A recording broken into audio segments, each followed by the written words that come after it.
You don't procrastinate because you're lazy. You procrastinate because your brain rejects how you start. And until you fix that, you'll keep delaying things you actually care about. Not because you don't want them, but because starting feels heavier than it should. This is something I've noticed in myself very clearly. I'll sit down to do something very important, something I actually want to do, work, learning, building something. And I'm not distracted. I'm not tired. I'm actually ready, but I don't want to start. Instead, I pause and my brain immediately goes into this loop. I should plan this properly first. Let me think this through. I'll start in a bit. Let me just check something quickly.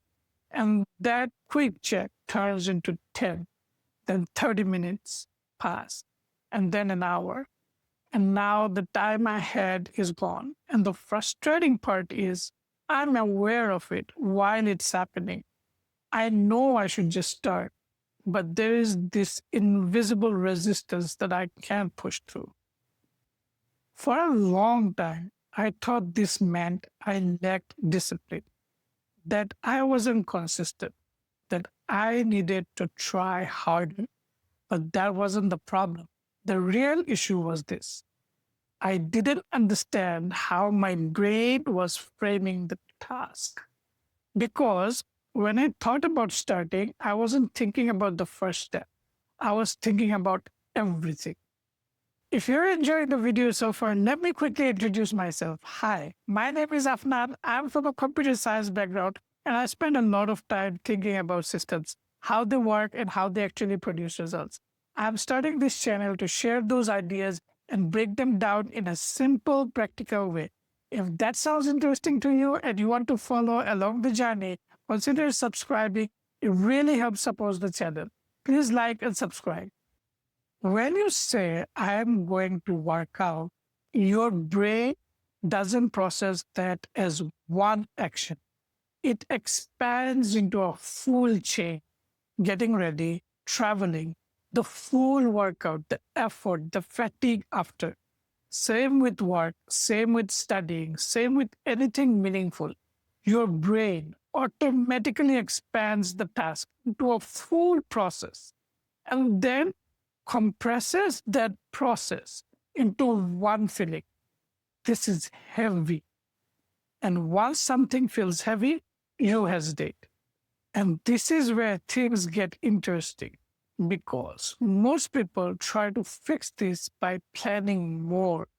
I used to do this a lot. I thought if I just plan this properly, it will be easier to start. So I would sit there and think, break things down, try to map everything out, understand the full process. But what actually happened was the opposite. Planning made it worse because planning doesn't reduce the task, it expands it. Now, instead of one action, I see everything: all the steps, all the effort, all the unknown, all the ways it could go wrong. And my brain takes all of that and compresses it into one feeling. This is too much. So instead of helping me start, planning increases my resistance. A lot of the time, planning doesn't feel like avoidance. It feels responsible.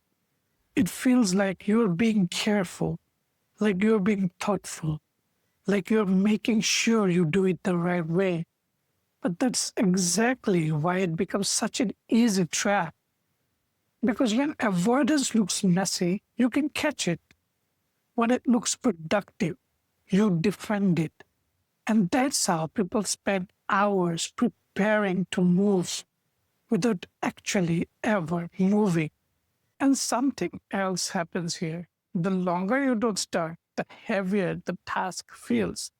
Not because the task changed, but because your distance from it increased. You start thinking, I've already delayed this. Now I need to do it properly. I can't just do a small version anymore. So now the entry point becomes bigger, heavier, more intimidating. And that makes starting even harder. So the delay feeds itself: avoidance, distance, pressure, and more avoidance. And that loops keeps you stuck. There is another pattern I started noticing. Sometimes I don't fully avoid the task. I do something that feels like starting.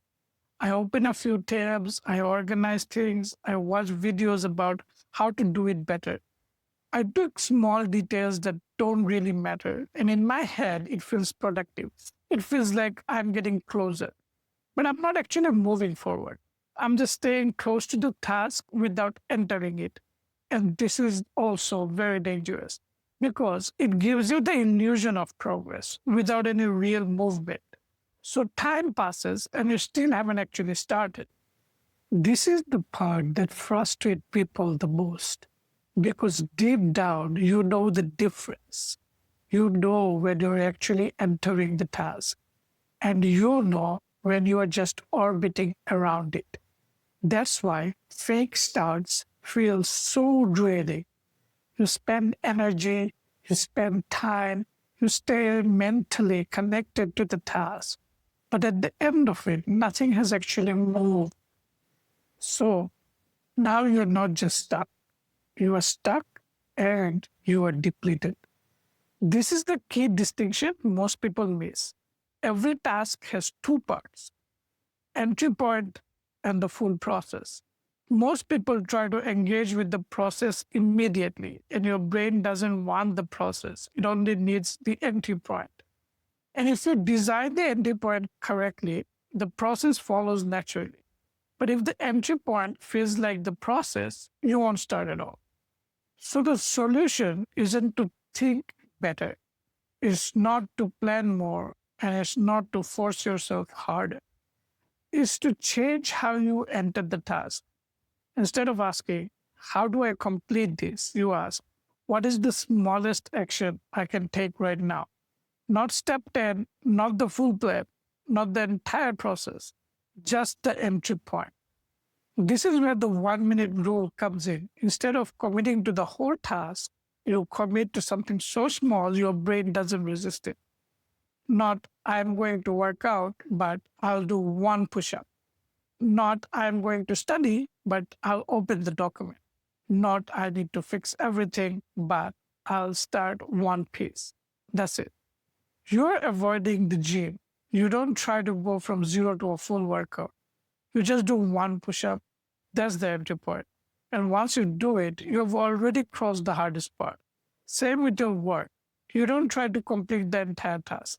You just open it, no pressure. And once it's open, you naturally engage in it and you complete the task. Your brain doesn't resist action, it resists perceived effort. So instead of increasing motivation, you reduce the perceived effort of starting.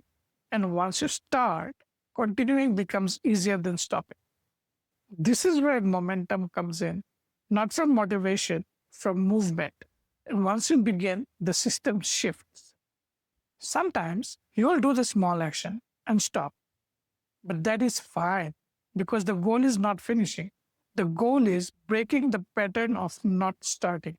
Right now, your pattern might be like this: you think about it, you resist, and then you avoid the task. But we want to replace it with this: you think about it and you act. And everything after that is a bonus. If you repeat this enough times, starting stops feeling heavy because your brain no longer associates it with the full process.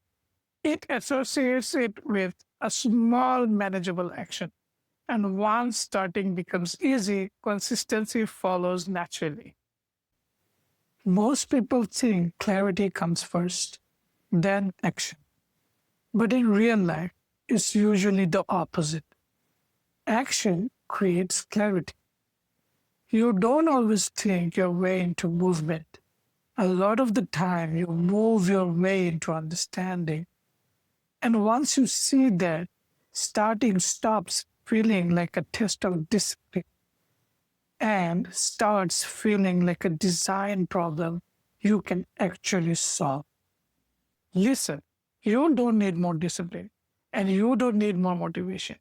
You don't need to try harder. You need a better way to start. So the next time you're stuck, don't think about the entire task. Don't think about the outcome. Just ask one small question: What is the smallest action I can take right now? Do that and let everything else follow.